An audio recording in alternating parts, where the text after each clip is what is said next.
வணக்கம். நாம் முந்தைய வகுப்பில் 7ஆம் வகுப்பு தமிழ் பாடத்தில் எங்கள் தமிழ் பாடல் பார்த்தோம். அந்த பாடலை எல்லாருமே மனப்பாடம் பண்ணியிருப்பீங்கன்னு நினைக்கிறேன். நீங்கள் பாராமல் அடிக்கடி எழுதி பார்த்துக்கிடுங்க.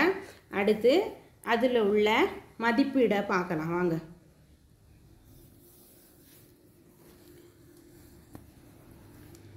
சரியான விடையை தேர்ந்தெடுத்து எழுதுக. சரியான விடையை தேர்ந்தெடுத்து எழுதுக. 1. நெறி என்னும் சொல்லின் பொருள். நெறி என்னும் சொல்லின் பொருள் விடை ஆனா. வழி. வழிதான் நெறியோட பொருள். குறளாகும் என்னும் சொல்லை பிரித்து எழுத கிடைப்பது. அதாவது ஒரு வார்த்தையை நம்ம பிரித்தோம்னா அதை 2 வார்த்தையை பொருள் தரும்படியான வார்த்தைகளாக நம்ம பிரிக்கணும். பாருங்கள், குறளாகும் அதுக்கு ஆவன்னாதான் விட குறள் ப்ளஸ் ஆகும். அதாவது லானாவும்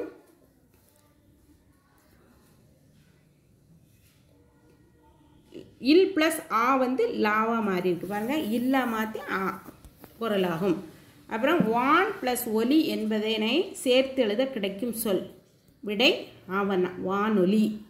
வான் ப்ளஸ் ஒலி. அதான் நம்ம ஏற்கனவே சின்ன வகுப்புலேருந்தே படிச்சுட்டு இருக்கோம். இன் ப்ளஸ் ஓ நோ ஒத்த கொம்பு போட்டு நானா வானொலி. அடுத்து நயம் அறிக. எங்கள் தமிழ் பாடலில் முதல் எழுத்து ஒன்று போல் வரும் மோனை சொற்களை எடுத்து எழுதுக. அதாவது மோனை சொற்கள் அப்படின்ட்டாலே நம்மளுக்கு முதல் எழுத்து ஒன்று போல வரும். ஒன்றி வருவது முதல் எழுத்து சேமாக இருக்கணும். பாருங்கள், எழுதியிருக்காங்க பாருங்கள். அருள் நெறி அதுவே. ஆனா ஆனா ஒன்று போல் வருதா?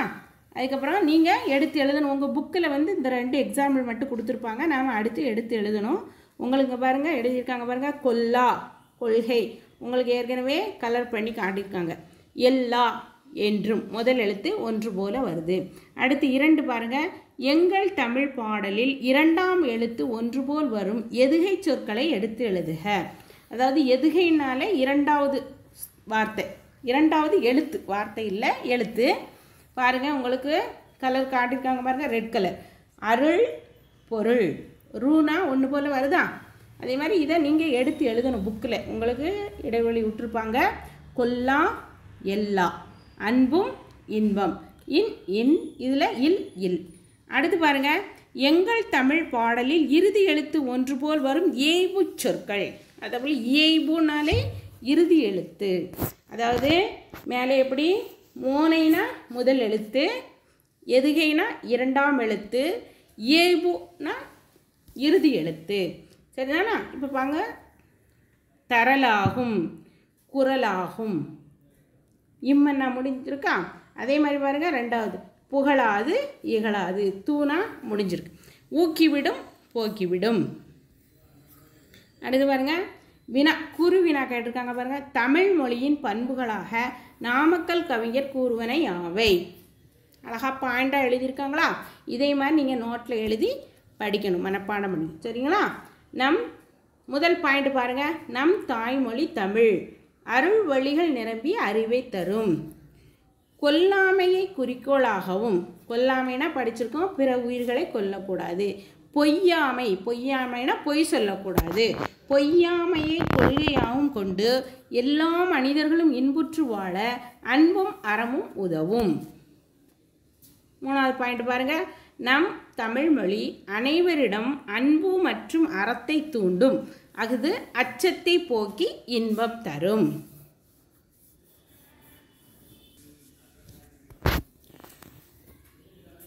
அடுத்து 2வது கேள்வி பாருங்கள். தமிழ் மொழியை கற்றவரின் இயல்புகளை எழுதுக. தமிழ் மொழியை கற்றவரோட இயல்பு எப்படி இருக்கும்? அதுக்கு எழுதியிருக்காங்க பாருங்க.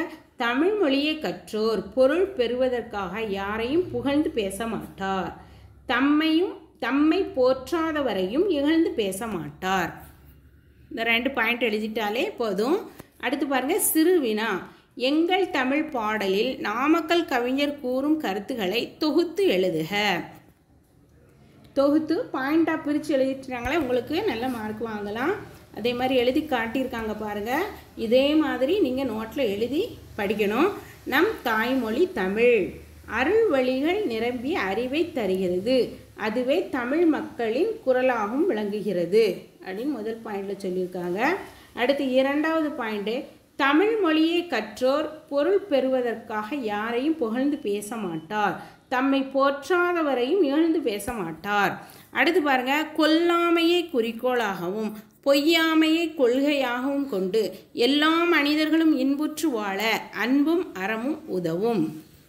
நாலாவது பாயிண்ட்டு, நம் தமிழ் மொழி அனைவரிடமும் அன்பு மற்றும் அறத்தை தூண்டும், அது அச்சத்தை போக்கி இன்பம் தரும். எங்கள் தமிழ் மொழி தேன் போன்ற மொழியாகும். அப்புறம் பாருங்க, சிந்தனை வினா கொடுத்துருக்காங்க, அதுக்கு உங்களுக்கு பதில் எழுதி காட்டியிருக்கு பாருங்க. கவிஞர் தமிழை ஏன் தேனுடன் ஒப்பிடுகிறார்? தேன் இனிமையானது, தூய்மையானது, சுவை மிக்கது, இன்பம் கொடுப்பது. அதை போல இனிமையானது, தூய்மையானது, சுவை மிக்கது, இன்பம் கொடுப்பது தமிழ். எனவே கவிஞர் தமிழை தேனுடன் ஒப்பிடுகிறார். இந்த பாயிண்டை நீங்கள் எழுதினாலே போதும், அழகாக கொடுத்துருக்காங்க. தேன் எப்படி இருக்கும்? இனிமையாக இருக்கும், சுத்தமாக இருக்கும், நமக்கு உடல் நலத்தை பேணி பாதுகாக்கும்.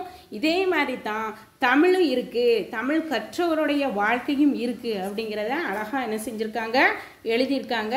நீங்கள் இது எல்லாத்தையும் உங்கள் நோட்டில் எழுதி பாராமல் படித்து பாருங்கள். நம்ம இதோட எங்கள் தமிழ் பாடலில் உள்ள மதிப்பீடு முடிஞ்சிச்சு. நம்ம அடுத்த வகுப்பில் மீண்டும் சந்திப்போம். வணக்கம்.